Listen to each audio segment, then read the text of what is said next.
ইমামে রব্বানি তরিকতের ইমাম। ইসলাম যখন ধ্বংস হয় তখন ইসলাম তাকে সজীব করেছেন খাজা বাকিবিল্লাহ রাদিয়াল্লাহু তাআলা আনহু ও ইমামে রব্বানি রাদিয়াল্লাহু তাআলা আনহু। আর এই জগতে আবার ফিতনা শুরু হয়ে গেল। নবীর ইশক থেকে মানুষকে দূরে সরানো হলো, নবী পাকের মোহাব্বত থেকে মানুষকে দূরে সরানো হচ্ছে। বাবাজি আমার, তখন হযরতে শাহ আমাদুল্লাহ খান ফাজলে বেরেলভী রাদিয়াল্লাহু তাআলা আনহু কলম উঠিয়ে চুনে চুনে নবীর ভালোবাসা মানুষের সিনায় ভরে দিয়েছে। আল্লাহ হাজরতকে আমরা তো খারাপ চোখে দেখি না, আমাদের জান মাল মাথার তাজ মনে করি। তোমরা বলেন তো আমাদেরকে খারাপ বলছো, এই নকশবন্দি আমার নয়, এ চিন্তা কেন? কালিমি আশরাফিকে দেখতে পারে না, আশরাফি কালিমিকে দেখতে পারে না, বরকাতি রেজভিকে দেখতে পারে না, বাবা চিস্তি শাহরবার্দিকে দেখতে পারে না। এ দ্বন্দ্ব থাকবে কেন আমাদের মধ্যে? আমরা তো একে অপরের ভাই, আমরা একে অপরের জন্য জান দেব, মাল দেব, মিলেমিশে এক হব। তারপরে তো নবীর দুশ্মন আহলে বায়তের দুশ্মন ভয় পাবে নাকি বলেন? কিন্তু আহলে পাকের দুশ্মন বেড়েই চলেছে। আমাদের ঘাটতি নাই, আমরা যারা লেকচারার, আমরা যারা বক্তা, এটা আমাদের দোষ। আমরা মানুষকে প্রেম দিতে পারিনি, জালালি ভাবে সত্য কথা বলেছে কিন্তু জালালি ভাবে মানুষের মনে আসার করিনি। আর দুশ্মনের দল এমন ভাবে মোলায়েম ভাবে আস্তে আস্তে গিয়ে দেখবেন আপনার মসজিদে প্রথম আসবে, এসে বলবে বাবা বসে যাবেন, নামাজের পর 2 মিনিট আলোচনা, বুঝতে পেরেছেন? নিয়ে নিল, আজ একটা হাদিস বলল, দিয়ে বলছে বাবা জানো মিলাদ নাই। ভালো কথা, একটা বীজ দিল ছোট করে, তোমরা করছো করো, কিন্তু দেখো মিলাদ নাই।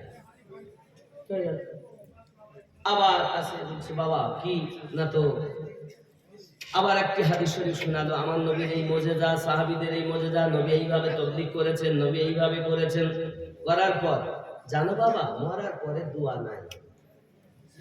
আর একটা দিন ও একসঙ্গে দেয়নি, তুমি উঠে পারা সত্য বলেছো কিন্তু এমন করে বলেছো নিতে পারিনি। আর তারা মিথ্যা দিচ্ছে, এমন ভাবে দিচ্ছে সমাজের মানুষ গ্রহণ করছে, ঠিক কি না? আমি এই জন্য বলতে চাই, ওই ওলামাদেরকে আমি দেখতে পারি না, এই জন্য ওরা আমাকে দেখতে পারে। কথা বুঝেছেন বাপজি? আমার বক্তব্য হলো এই জগতে পথ ভোলা মানুষকে আল্লাহ ওয়ালা বানিয়েছেন আল্লাহর ওলিগণ। কোন মাওলানা কোন মুফতি পারিনি, এরা গন্ডগোল পাকিয়েছে। আর এই জগতে এই হিন্দুস্তানে খাজা গরিব নওয়াজ আল্লাহর রাসূলের ইশক দিয়েছে, এই জগতে সরকার আলা হযরত নবী পাকের ইশক দিয়েছে, এই কেদুয়া গ্রামে সরকারে আলিমউদ্দিন নকশবন্দি রহমাতুল্লাহ আলাইহি নবী পাকের ইশক দিয়েছে, ঠিক কি না বলেন? আমরা কেন একে অপরের দুশ্মন হব? যদি আমাদের ঘরে কোনো ভুল হয় তাহলে আমরা কি করব? একে অপরের সঙ্গে মিলে সেটা সলিউশন করে নেব, মাসওয়ারা করে নেব।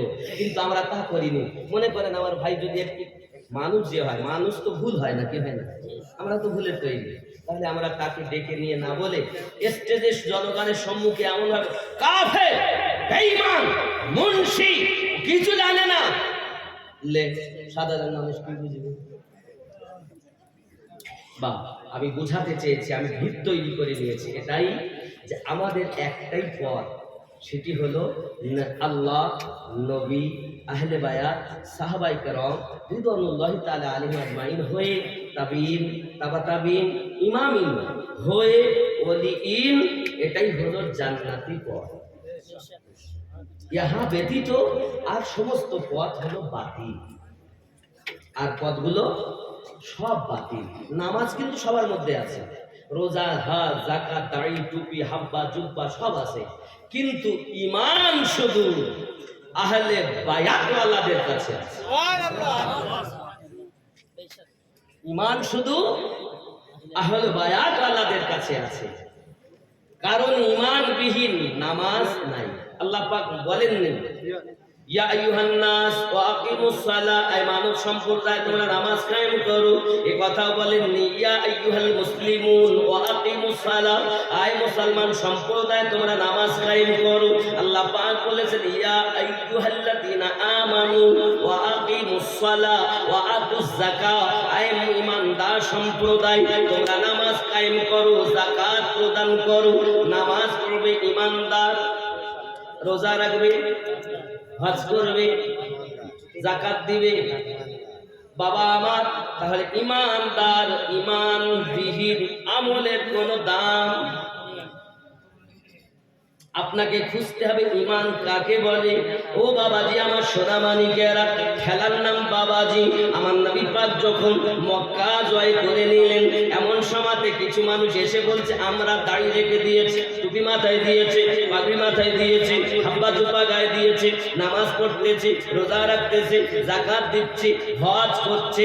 ওরা সবাই বলে আমরা বড় ঈমানদার। আয়া এরপরে ঘটনায় যাব, এই দলিল চাই আমার, খুব মাথায় রাখবেন। কোরআনুল মাজিদ 49 নম্বর সূরা, সূরাটির নাম সূরা হুজুরাত, আয়াত নাম্বার 14। কত নাম্বার? 14। দলিল দলিল দলিল দেওয়ার পর ঘটনায় যাব, কথা বুঝবেন। আব্বাজি আমার সোনামানিকেরা, এই দলিলটা আমি আপনাদের কাছে দিচ্ছি। 49 নম্বর সূরা 14 নম্বর আয়াত, আল্লাহু পাক রব্বুল ইজ্জাত পরিষ্কার ভাবে জানান, বিসমিল্লাহির রহমানির রহিম, ক্বালাতিল আরাবু আমান্না, আরবের কিছু মানুষ এসে বলল আমরা ঈমান নিয়ে এসেছি। কুল্লাম তুমিনু ওয়ালাকিন, নবী আপনি তাদের বলে দিন না না, তারা প্রকাশ্যভাবে হুকুম পালন করে, নামাজ পড়ে, রোজা রাখে, হজ করে, যাকাত দেয়, সুন্দর ব্যবহার করে, এই জন্য ওরা দাবি করতে পারে কুলু আসলামনা, আমরা শুধু মুসলমান সেজেছি। কি বলবে? মুসলমান সেজেছি। যদি মুসলমান না সাজতো, এ বাবাই মুসলমান সেজেছে যারা, কারবালায় আহলে বায়াতকে শহীদ করেছে তারা। সোনাবানি গামার, মুসলমান সাজা আলাদা আর মুসলমান হয়ে ঈমানদার হওয়া আলাদা।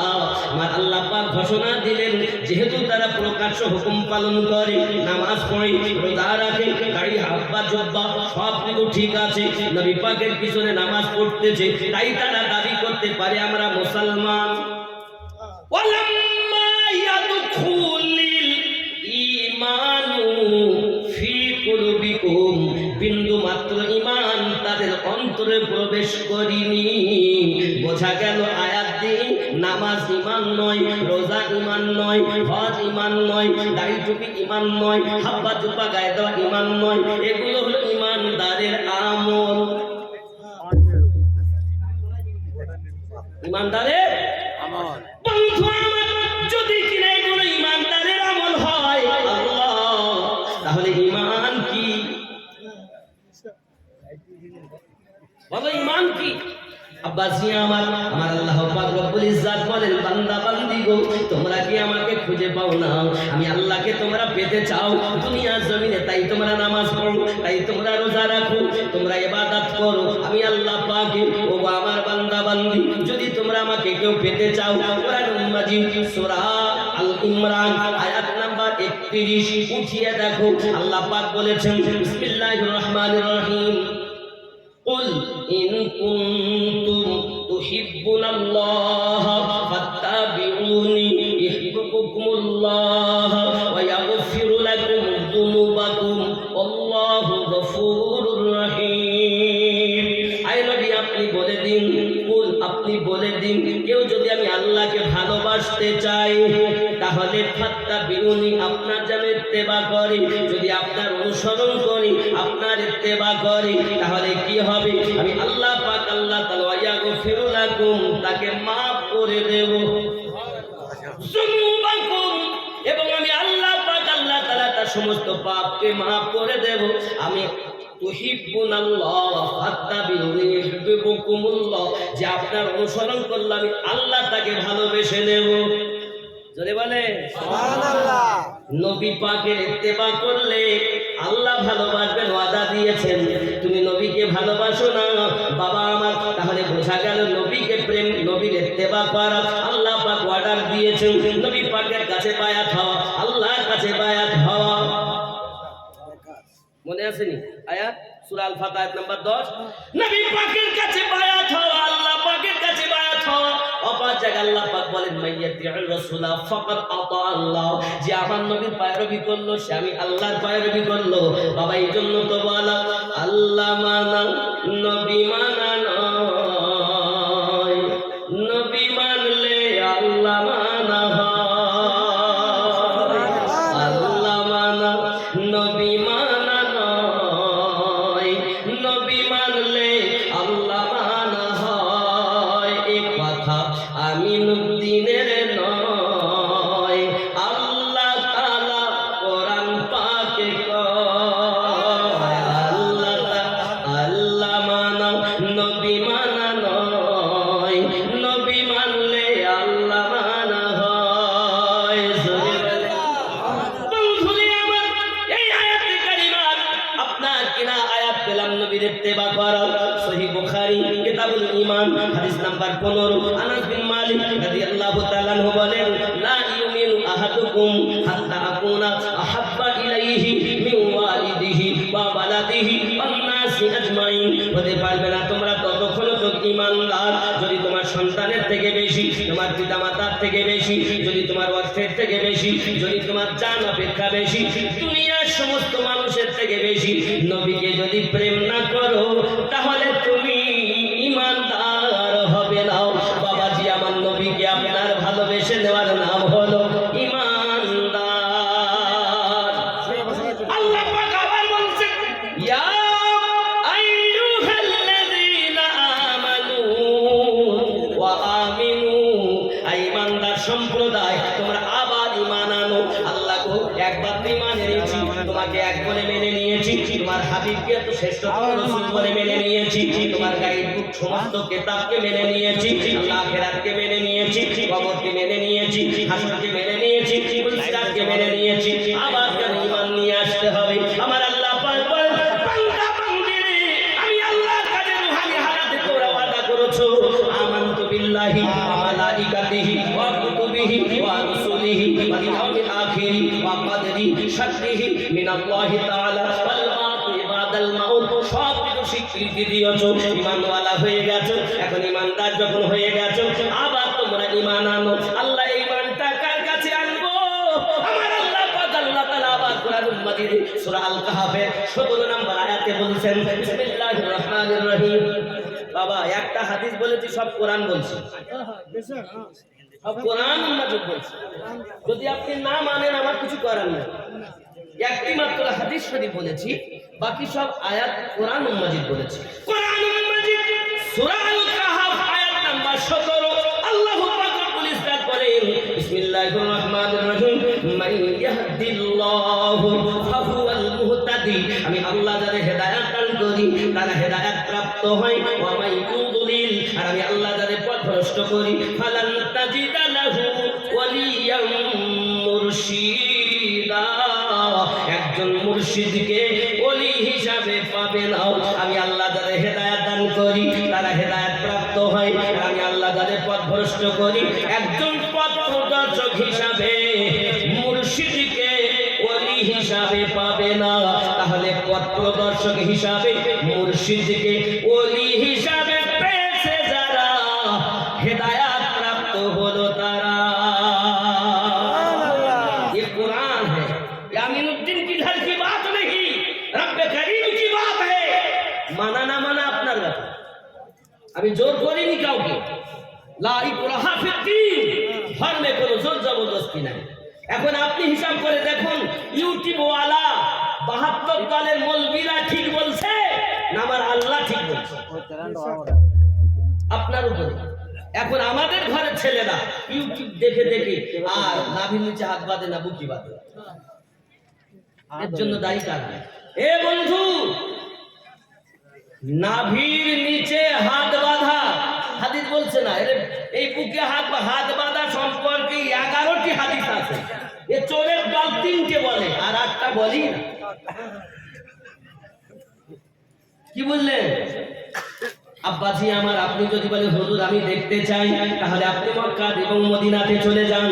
মক্কা মদিনাতে যখন আপনি যাবেন দেখতে পাবেন 4 শ্রেণীর মানুষ। আমি আমিনুদ্দিন 4 শ্রেণীর মানুষ দেখেছি। 4 শ্রেণীর মানুষের ভিতরে বাবা এক শ্রেণীর মানুষ আপনার এইভাবে হাত বাঁধে, এইভাবে হাত পা, আর এক শ্রেণীর মানুষ এইভাবে বাঁধে। কেউ বাঁধে এই 2 কোণ এইভাবে, বুঝতে পারছেন, এইভাবে এইভাবে। আর এক শ্রেণী এইভাবে, আর এক শ্রেণী নাভির নিচে, আর এক শ্রেণী হাত বাঁধেই না। তাহলে আপনি বলেন কি হবে? এবার চোখে দেখা কথা বলছি। এখন আব্বাজি আমার, আমরা ঠেলাঠেলি করব না। আপনি একজন সাধারণ মানুষ, যদি মনে করেন ওপর নিচে অনেক দলিল সবাই দেবে, আব্বা আমার আমি দেব না, আমরা একটা সাধারণ নিরপেক্ষ ভাবে দেখি। আপনার ঠেলাঠেলি করব না, তাহারিমা বাঁধি সঠিকভাবে। বাবা হাতটা আপনার 2 কবজির উপরে 2 আঙুল দিয়ে ধরতে হবে, 3টি আঙুল দিয়ে ধরে দেখুন। আপনি নরমাল ভাবে ছেড়ে দেন, যেখানে যাবে সেখানেই বাঁধেন। কোন ঠেলাঠেলি নয়, ওপরেও ঠেলবেন না, নিচেও ঠেলবেন না। সাধারণ ভাবে তাহারিমা বেঁধে আপনি হাতটা ধরে যেভাবে সাধারণ যায় সেখানেই বাঁধেন। দেখেন কোথায় যাচ্ছে, নাভির নিচে যাচ্ছে। তাহলে এটাই ঠিক। খাজা গরিব নওয়াজ 850 বছর ধরে আমাদের এই নামাজ শিখিয়েছেন। গাউসে আজম এই নামাজ শিখিয়েছেন। সরকারে আলা হযরত এই নামাজ শিক্ষা দিয়েছেন। আলিমউদ্দিন নাশবন্দি রাহমাতুল্লাহ আলাইহি এই নামাজ শিক্ষা দিয়েছেন। এ কোন ক্ষেত্রে প্রচারগুলো আজ এসেছে আর আমাদের সমাজ নষ্ট করতেছে। ঠিক কিনা বলেন আব্বাজি আমার সোনা মানে? তাহলে আল্লাহর নিকটে হেদায়েত প্রাপ্ত যারা, মুর্শিদ পেল তারা, বলে বলেন সুবহানাল্লাহ।